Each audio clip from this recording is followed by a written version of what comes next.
This is a Hot Pie Original.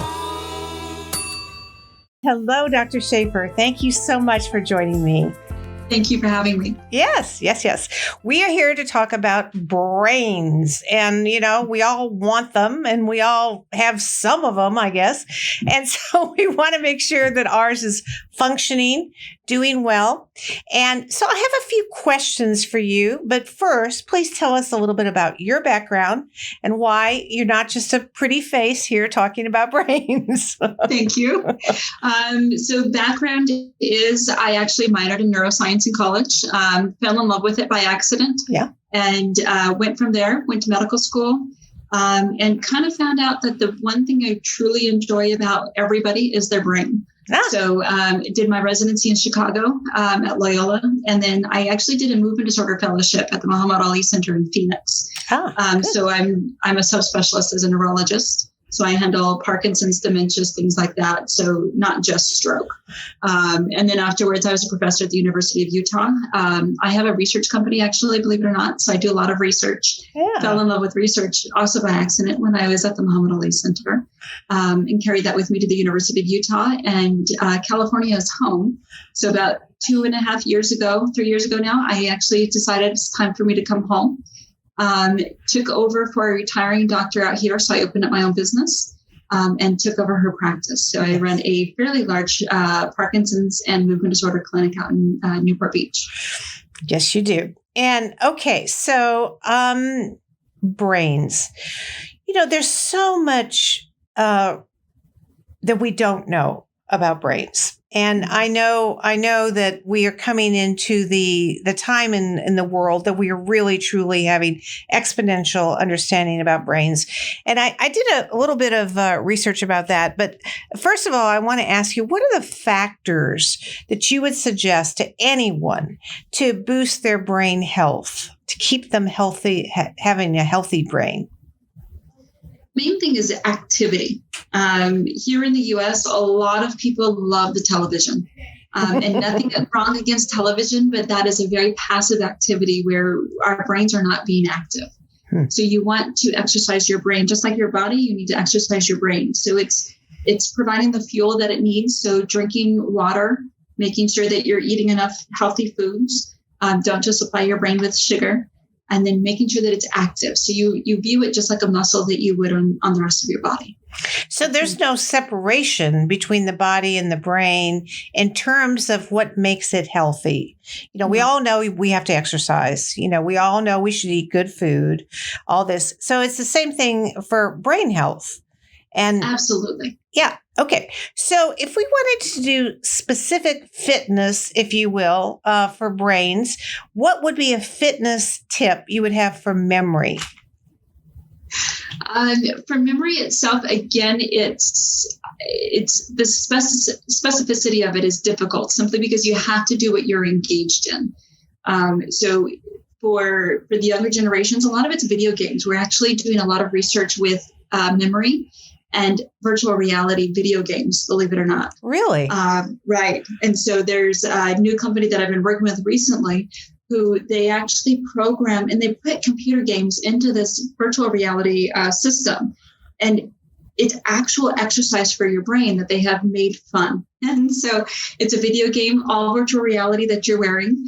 And you just sit there and do a bunch of exercises and don't even know you're doing it. So you put on goggles and or are you doing video games like, with sorry. That's okay. No, these are goggles.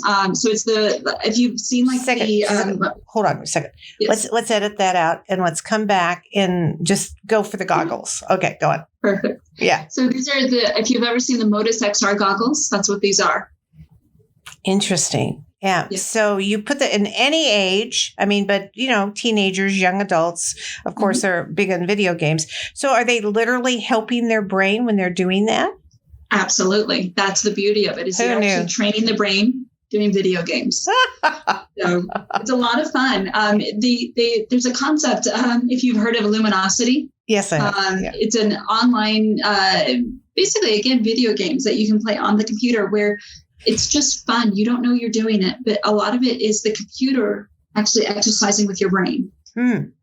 So any age can do that. Any age, yes, and should probably. Yes. Yeah. Okay. And if you don't like computers, again, I have a gentleman who's he's a physicist, and so he gets very bored with computers. He loves lecturing, and so all he does all day long, he creates lectures, and he goes through the vast knowledge that he has, and he actually teaches. That keeps his brain active and teaches other people. Oh, lovely. Lovely. Well, my brain is doing it. Then I'm being stimulated by talking to you here on a podcast. That's wonderful. Good to know. Good to know. I feel smarter already. Okay. How about, so that's for memory, fitness for memory. How about for attention? Does everybody have ADHD these days? I mean, does anybody pay attention? It seems like everybody has ADHD. It does. Right. A lot of it is discipline. It takes a lot of discipline to refocus yourself. So again, if you are engaged in something, if you enjoy something, then you're engaged and you're focused and all the world around you melts away. Versus if you're having to do a task and you're trying so hard to keep focused and you go, oh, wait, over here. Oh, wait, over here. It's being disciplined. So not a lot of men, believe it or not, and sorry for this, but there is a difference between men and women in their thinking. A lot of men are very linear and they need to complete one task and move on to the next. Versus women, we're all over the place, and it takes a lot of discipline for us. Granted, we multitask more, but it also takes a lot of discipline to complete a task and then move forward. For women, it takes more discipline to complete a task. And as men being linear, they get more completion done. Is that what you're saying? They are able to complete the task because they do it to completion. So they start one. So in effect, their productivity is more simply because they're finishing the task. They're taking that task, working it to the end, and then move on to the next task. So in my world of when my people can't multitask, that's what I tell them is you have to think like a man. You have to go linear. Interesting. And I would have said that because they can't multitask, that they would be less productive. Of course, that's a woman speaking, but exactly. That's a woman speaking who can multitask. Yeah. The issue is when the multitasking ability goes away. Yeah. Or does it go away? I mean, at a certain age, do we stop multitasking? Yes. Oh. As you age, it gets a little harder to multitask. And then with certain conditions, it gets harder to multitask. Interesting. So then if you're having difficulty multitasking, just get more linear, finish the project, and then move on. So, and again, it's a lot of discipline. It's making sure, I mean, you might say squirrel over that way, but it's saying, okay, let me get back. Let me finish. Yeah. Yeah. Well, what do you find? I have this ongoing debate with my husband about the importance of writing things down and as a way of focusing, as a way of keeping attention, because I don't know, it could be age, of course, but, I go to sleep at night and I pretty well wipe the slate clean. I wake up and I go, oh, yeah, Pat Pearson. Yes, that's me. So I kind of start over. But if I write down things from the night before, then I can start there. What do you think about that process for all of us? It is a fantastic mechanism to fall back on should you need it. And it's a fantastic mechanism to use on a daily basis. Most people work in that fashion, not everybody, but most people work in that fashion that you want to sleep and you want to sleep well. And so I call it a data dump, where before you go to sleep at night, you write down everything that's in your head so you can actually get it out of your head and go to sleep. Right. Interestingly, I have a friend of mine who runs a research company, and when she is interviewing people, potential employees, she watches who brings a pad and who writes everything down, because those are the people in the long run that are going to be more efficient, more detail oriented, because they'll be able to get all the detail. Versus the people that walk in and go, okay, I get it. I get it. And then they walk away and they have to be reminded 10 times. So again, it's a very good mechanism to keep yourself focused, active, and efficient. Yes, indeed. Well, yeah, versus, I see it in waiters, the waiters who come over and you go, this is, okay, what do you want? You order, and they don't write it down. They come back and half the stuff isn't there. Yeah, I get it. So writing it down, and that helps our attention and focus. And we need both. We need to be focused and be attentive. Now, what you're talking about male and female brains, which is fascinating. Is it true that men have more lack of attention than women do?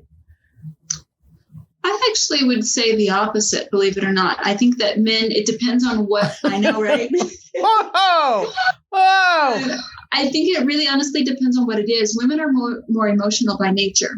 Men are more detail oriented by nature. So that's where in the job force, when you need somebody that is very detail oriented and they need to focus on the labs and focus on what is hard, straight facts, they do very well. When you get them in an emotional standpoint, and thin walls, I'm surrounded by men, but when you get them in an emotional standpoint, they do not do well for the reason that they don't seem to be able to connect the two.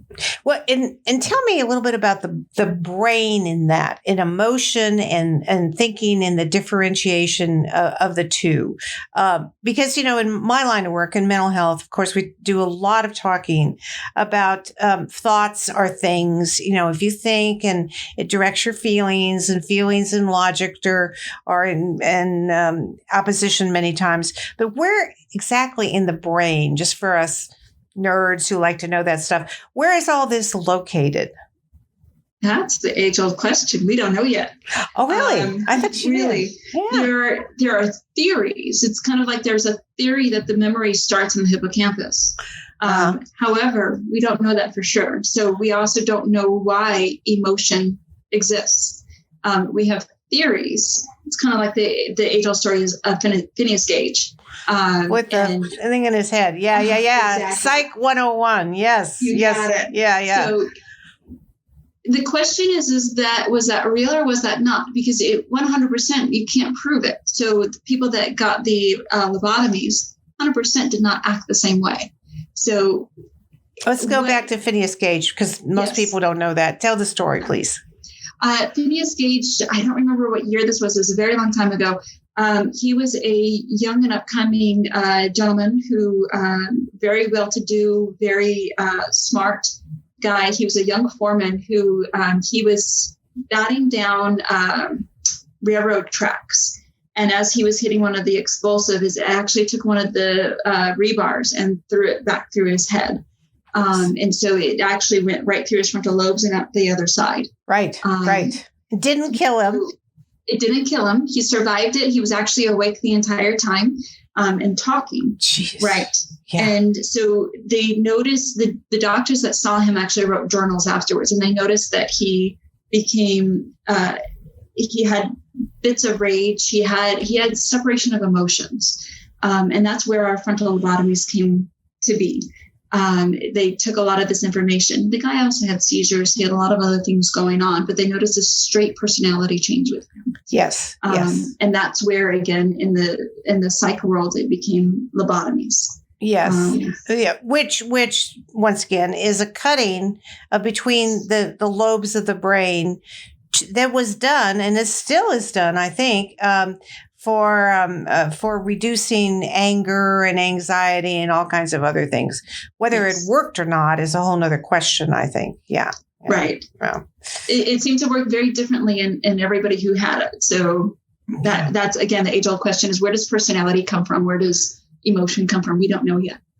Interesting. I had no idea we didn't know where emotion came from. So we don't know which part of the brain would be an emotional center of the brain. No. We have ideas like the limbic system. It's supposed to be the fear and the emotion, but we don't know for sure. Well, from the horse's mouth. There you go. All right. So this has been illuminating already. I mean, I'm now appreciating so much more. Processing, that's another important part of the brain. And some people process differently. Once again, gender-based or not? Always. Again, this gets very complicated because everybody is very different. There are stereotypes for a reason. So I always laugh who comes into my office and they have their spreadsheets, and I'll always ask, are you an engineer? And usually 90% of the time they'll say yes. So everybody processes things slightly different. Now, my engineers, and again, who chooses the job? Does the job choose you, or do you choose the job? I think ultimately, right. My engineers, they're just formed that way. That's the way that they process. They like their lists, their charts. Are my artists. They're usually, again, the stereotypical artist comes in and they're very well dressed and gorgeous. But the way that they process, they don't handle scientific discussion very well. And then you kind of have your in between who can function in society and they do very well. So processing fast or slow, is that a idiosyncratic too by the person or by the gender or no? No. By the person, not by, again, you can have your fast or slow men. You can have your fast or slow women. Yeah. And do they always get married? So that there's something to struggle with, Right? Exactly. The slow man gets married to the fast woman and then the whole world explodes. Well, there's always the attractions of opposites, right? So the other thing I was reading about was sequencing, the ability to sequence things in order. And then one of the examples they gave is a multilingual translator, and what goes on in the brain that you're hearing one language and speaking another. But most of us don't do that. What kind of sequencing issues are there that you see about the brain? So interestingly, and this is just an aside, and I'm sorry for this, but I am a nerd. So with multilingual people, it's very interesting when they have a stroke. So the language center in right-handed people, it's the left side of the brain. Yeah. And so when you have a stroke that hits the speech center, but you have a bilingual person, it can actually take out say you were born speaking Spanish, but predominantly you speak English now. Very interestingly, it can take out the English, but you'll still speak Spanish fluently. So it seems to hit one language. And maintains the other. It does. It's very interesting. That is interesting. Goodness. So I've had people, I actually recently saw somebody who lost as a child, they spoke one language and then predominantly spoke English through their whole adult life. They're in their 70s, 80s, 80 years old. And now they only speak the language they spoke as a child. My goodness. What if they never really spoke either language well? What happens then? And then you're in trouble. Then you're in trouble. So, you got to learn a new one. All right. All right. So, what in my line of work, of course, is being a psychotherapist and doing this podcast on self-sabotage, I hear a lot about stress. And from your point of view, as a doctor and neurologist, what happens in the brain when you're stressed? It's a huge question, and I will try to pare it down for the answer. With stress releases chemicals in the body. And so you can go into an actual state. We can actually see it if you've been in a prolonged stress state. We can see it because your inflammatory state goes up, your ability to think goes down. All the cell production in your body tends to change with the amount of stress that you're under. And so if you're, again, under prolonged stress, you have inflammatory chemicals that are just raging throughout the body.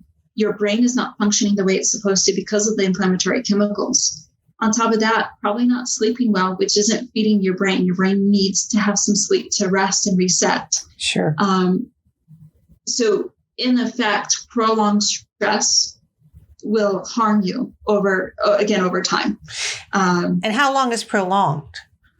So that depends on the stress too. So again, I know I'm not giving you straight on answers, but say you're under tremendous amount of stress for a very short time, that can be just as bad as being in a stressful marriage or something much less over 30 years. Mm-hmm.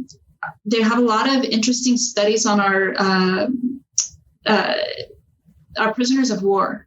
So the government actually, with their permission, the prisoners of war do a lot of studies, and you can actually see the amount of stress and what it does to the body on these people, where again, hair changes, bodily functions change, ability to think changes.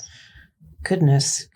And in the recovery of that, how can you then deactivate your stress in ways that are helpful for your brain? It's learning to, you have your good stress relief and you have your bad stress relief. And so it's ideally you have more good than bad. So things that are good stress relievers are things like exercise, to an extent, exercise. You need to sometimes work out your stress. Ability to self-reflect and say, this is what's stressing me out, and let me either remove myself from that situation or be able to figure out how to handle that situation. Your bad stress relievers are things like alcohol, drugs, getting into fights and arguments, things like that. So predominantly you're trying to train yourself to do this rather than this. A lot of my PTSD veterans, again, they started off with more bad stress, and it just cycles it more because they end up having more PTSD because they continue to put themselves in that same situation. Sure. Versus the people that learn, okay, this is a stressor that I can either handle or I need to stay away from. And so they learn to cope or they learn to remove. Do you refer them to cognitive behavioral thrapy then? I mean, is that part of the stress release? Absolutely. Yes. Right answer, by the way. So I just did an interview with a woman that you would find very interesting. Her name is Lisa Luckert. And she was a widow from 9/11. And she used that stress, that horrible experience, to create what she called a positive PTG, positive trauma growth. So instead of PTSD, PTG. So, and from that, she said that stress can be used as an opener for a new experience, for new knowledge, for new behavioral change. Have you seen people do that with stress? Have you helped them do that to make differences? Of course. I mean, in a lot of what I do, you see a lot of foundations. And the foundations are made because people are doing that exact same thing, where something tragic happened. Somebody died. Somebody had an illness. Somebody suffered something. And in my viewpoint and a lot of people's viewpoints, everything happens for a reason. And so people are taking that bad event and making it into something good. Muhammad Ali took this thing where he noticed a lot of people couldn't afford their medication for Parkinson's. Yes. And so he said, look, let me start a foundation. Let me start this fund where I will set up this. And these are the requirements for people. So he took a negative and he made it into a positive, and he helped so many people afterward. Isn't that wonderful? Yeah. Well, and that's someone who could and then did, because it also had affected him, changed his life. Now, there's a lot of information around stress, at least in my field, that talks about meditation and what are your thoughts on that? What does that do to the brain? I think it is hugely beneficial. And when you watch, there's not a lot of quote unquote Western studies on meditation, but when you get people who are actually doing meditation and watch them, and you can take the biofeedback information. So we have biofeedback machines, where it works and it works well. It's the people have to learn how to meditate. That's the big thing here, is that you have to understand how to do it. And once you kind of learn to let the world go away and you're just kind of relaxing and allowing your brain to get into those levels, you do well. Yeah. Interestingly, Medtronic, they are a big device company out here in all over the world, but in the U.S. in particular. They have what's called the Bakken Institute, and the Bakken Institute is up in Minnesota. And when you go there, they actually have this, it's a biofeedback machine. But it's interesting because you actually get to see it work, where you have these helmets on and you're actually you're competing with one another, and you're trying to get your brain waves. What you're doing with meditation, essentially, where you're trying to get your brain waves into a certain level. And when you do that at the Bakken Institute, it actually pushes this ball onto the other side. So the whole goal of this game is to push the ball. Yeah. So it shows you that meditation can work. Interesting. And when you say you have to do the right meditation, is there a wrong meditation? I mean, is there an inappropriate, doesn't work meditation? I find a lot of people try meditation, but they don't understand what it is, meaning that they sit there and they cross their legs and they do this and they try to let the world melt away, but they're constantly always thinking. And so that's what a lot of people think it is, because that's what they see on television. Yeah. And then they come into my office and they go, I tried it, didn't work. And so they're not actually taking the time to understand what meditation is and the practice of it. So they do courses for a reason. Yeah. That's what I mean by the right meditation. So you would recommend somebody, if they really do want to reduce their stress, reduce the inflammation in their body, get their brain into high gear fitness, the meditation, that they should take a course. They should learn the appropriate steps. Take a course, read a book, figure out how to do it. Again, everybody functions in their own fashion. But yes, definitely, you need to do it appropriately. I don't, sitting there cross-legged isn't meditation. Yeah, well, it may be yoga though. I mean, maybe good stretching, right? Yeah. All right. So there's a word I love, neuroplasticity. I have no idea what it means, but it's such a fun word. I know you know. So tell us about what that means, please. What it ultimately means is the brain is fantastic. The brain, right. Again, I'm a nerd and I'm sorry for it, but I'm not. But no. The brain, it's smart and it changes. And right. The best story I can give you on neuroplasticity is this was many years ago. I was in residency and I was sitting there and my colleague got a phone call to go down to the ER to see a kid who had a seizure. And I was looking at the images with her, and we had a brain MRI. And on the brain MRI, the kid only had half a brain, literally half a brain. And I gave that exact same look, and I said, I've got to go see what this kid looks like on the outside. And I go down, and we had a pediatric floor. And so I go down, and there's this normal little kid playing video games, would not have known the difference. Right. So this kid had half a brain. And that half of the brain, again, he was born that way. So he was born that way. Yeah. That half of the brain took over all the function of the rest of the brain. When you have a stroke, same idea. The stroke, the area that the stroke happened in, that area has died, but the surrounding tissue will actually take over the function of that area. Yes, yes. And there was a book, and I know you know it. I think it was called A Stroke of Luck or A Stroke of something, written by a Harvard neurologist who had a stroke, and she watched herself lose consciousness and knew every step of the way where she was going. Do you know the book I'm speaking of? I've heard of it. I've not read it. Yeah. But I am aware of it. It was an amazing book and she was 38 years old. So, she was a young woman and she had this massive stroke, but because of neuroplasticity, because of the ability of the brain to regenerate, she came back. With a lot of effort and a lot of, hard work. One of my first podcasts I did was on resilience. And I interviewed a woman who had been shot in the head by terrorists and lived and taught herself to speak, to walk, it's pretty incredible what the brain can do. Mm-hmm. I've shared this with you in the past. My own father, my father was in an accident, and so he has a large amount of brain damage, and he had 15 strokes due to the accident. So there's a lot of brain damage, and for 3 months he laid in a bed. And it wasn't until getting him into a good rehab center where we had good physical therapists and speech therapists that actually worked with him. And he's back at work. When I first got him into therapy, he could not sit up on his own. He could barely speak. He wasn't doing much.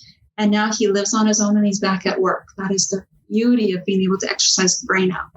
Well, and I love hearing that because so many people have an event that happens to them. Maybe it's certainly not as massive as that. And then say, that's it. I'm done. It's over. And the problem with that, of course, is that they make themselves right.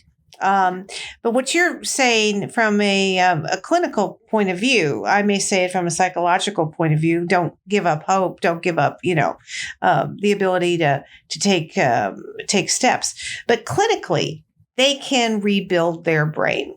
And, yes. it's happening, and and so never give up on any of Agreed. this. Yeah.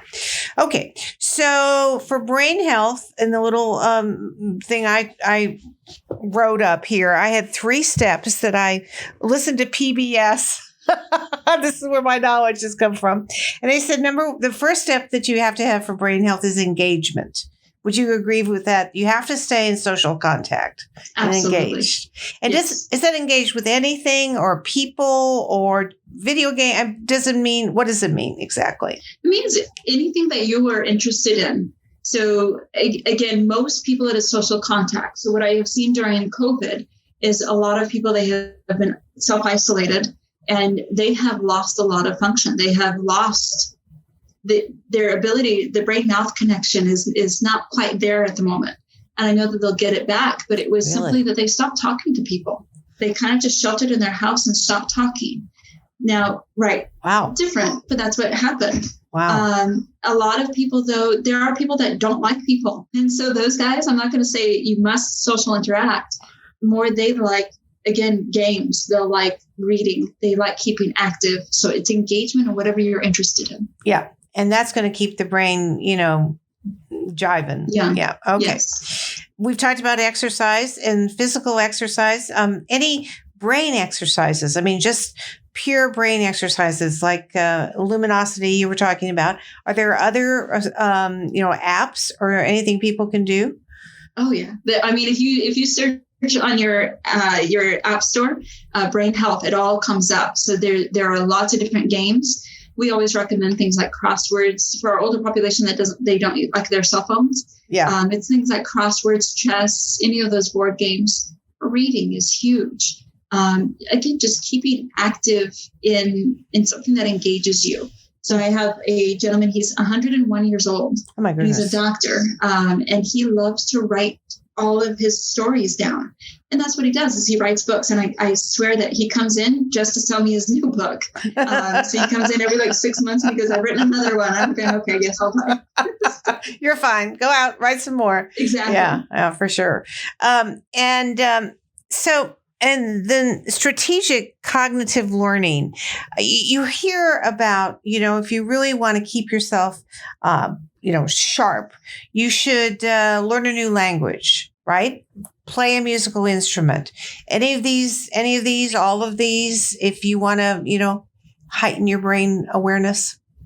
I think learning a new language, again, going back to, I'm horrible with language, so I didn't do it. But after I learned about the strokes, I thought about that very seriously about, hey, I've got to learn another language. So if my stroke center happens to be taken out, I've got another one. The brain runs on music. Interestingly, if you've ever heard of he was an old neurologist, his name was Oliver Sacks. Oh, of course. And yes. Yes, and so I read the book about, what is it? The guy who mistook his wife for a hat. Yes. What a great title for a book. I love that title. It catches you and brings you in. It does, yeah. He wrote another one called Musicophilia. And it's all about how the brain interacts with music. Interestingly, things, even when we have dementia, it's the songs. You can play a song and it brings back all the memories. Yes. So music goes along, whether you need to play an instrument or whether you just get engaged with music. Yes. To Oh, good. Okay. So now as our brain fitness person here, what would you sum up if we want to keep our brains where we want them to be as we age? And, all of us have concerns, of course, as soon as we keep, we lose a word or two, or we keep losing our glasses or whatever. What is normal aging and what is abnormal aging? So normal, we have this thing in medicine called activities of daily living, meaning things that you would do, making your food, making sure that you can eat and take care of your daily life. Uh-huh. And how we define normal and abnormal is what affects activities of daily living. So everybody, you, me, the gas attendant, we all lose our keys here and there. We all go through phases. Uh-huh. I was telling somebody earlier today that I went through a phase, and I was a teenager when I went through this phase of I lost my driver's license no matter where I went. So there was a time with California that submitted me like 5 different driver's licenses because I kept losing them. Yeah. And then I'd find them. Yeah. Was I demented? No, I was just a scattered teenager. Was the universe telling you not to drive? I mean, maybe it was a message. Perhaps that too. But bottom line, what it comes down to is that, again, it really wasn't affecting my day-to-day activity except not driving. But it comes down to, if you lose your keys, if you're having a little bit of misplacement, that's normal. Lose a word here or there, the whole senior moment thing that everybody talks about, that happens to everybody, no matter your age. Good. Our seniors tend to pay attention to it a little bit more because they go, oh, am I getting dementia? Yeah. And that's where I typically say, no, not really, because you're concerned about it. It's more so when you can't function, when you're messing up on your bills, because it's not just one bill, it's many bills. And take away the stress factor, everything that we always talk about when we're talking about what to worry about. Do you have a lot of stress going on, or is that stress gone and you're functioning like you would, but you're messing up on bills? You're forgetting to eat. You're having difficulty figuring out how to use either a remote, television, that kind of thing. Well, if that's a criteria, I've never been able to do that. Why don't they just have on and off? That's just all I need. Dr. Shafer, thank you so much. I feel so much smarter. My wits are clearer. Just being around you, I am reassured that I'm not losing my brain. But no. But, the thing about brain health, and I think it's a new I hope it becomes a new fad, because the fitness fad has not that it's a fad. We all should be fit. I grant that. However, I think we've paid too much attention to that area of physicality, not enough maybe to the brain, not intelligence, emotional intelligence, which I would call, intelligence and emotion and bringing them together. So to have a real solid stool, you need 3 legs. You can't just have muscles. You got to work your brain. You've got to work your emotional health as well. And I just think it helps to hear from someone who knows some of the things to do for that. The memory, the attention, the ability to stay focused, because this is something that keeps all of us going or not. And the other thing is that the amount of stress it causes when you are overstressed and not functional. It becomes that kind of circular process, and then you're spinning out of control. So thank you so much for all your insights here. Thank you. Appreciate it. Okay. Thank you. Thank you so much. We'll have you back, and we'll sharpen our wits even more. I like it. Thank you so much. You bet. Thanks for listening. You can find more episodes and all other Hot Pie Media originals baked fresh daily at our home on the web at hotpiemedia.com. the Hot Pie Media YouTube channel, or wherever you listen to podcasts.